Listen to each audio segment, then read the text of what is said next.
Ladies and gentlemen, I am so pleased to be able to join you today, albeit in this disembodied form, to recognise the remarkable contributions that young people are making up and down the country in the service of others. Step Up to Serve, which I founded back in 2013, has been working to bring together businesses, charities, schools, hospitals and people from all walks of life to create opportunities for young people to volunteer, to give a little of their time to help members of their communities, and often well beyond. The impact has been greatly encouraging. These splendid young people are volunteering through schools, youth organisations, and crucially, cadet forces. And in so doing, they are gaining valuable skills and developing that most important attribute, character, while improving their own well-being. Last year, I set a challenge for iwill campaign partners in the health and social care sector. And as some of you may have heard, I consider myself very fortunate to have been born in the same year as the National Health Service, in other words, in 1948. We have both, therefore, just blown out 70 candles on our birthday cake. And to mark this milestone, I wanted to see if the campaign could encourage a step change in the number of young people volunteering in their local hospitals and primary care settings. Well, ladies and gentlemen, I could not be more delighted to hear the progress that is being made.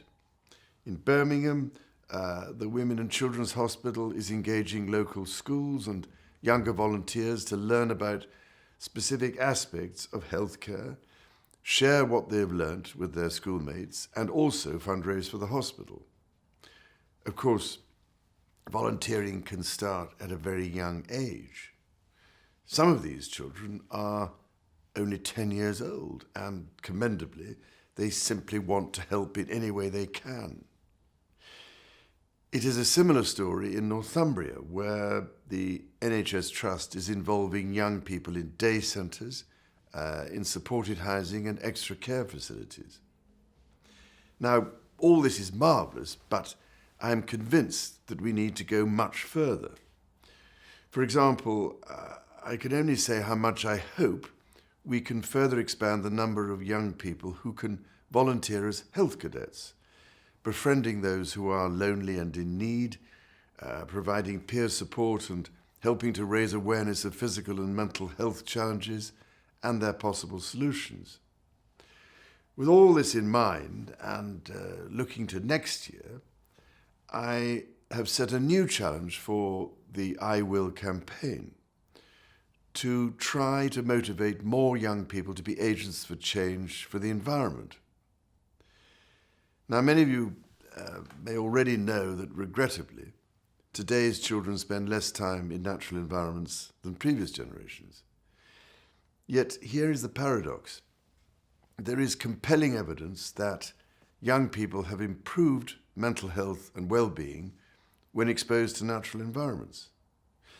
I can only deduce, therefore, that well-informed and energetic environmental youth social action, particularly where it encourages contact with nature or involves clearing up waste of all kinds, particularly plastics, will help achieve two very important things.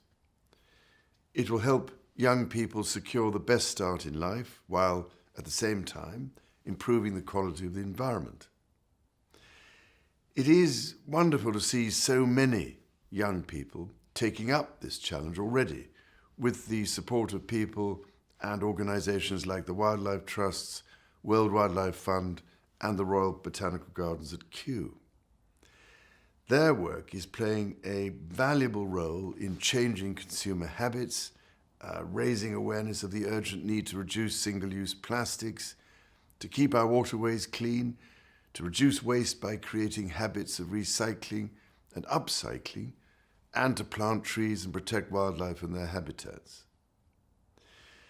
So I can only hope, ladies and gentlemen, that you might be prepared to join me in encouraging many, many more opportunities for young people leading this change and for the public, private and charity sectors to support them. In doing so, and working together, we will help the next generation of leaders build a better world for us all.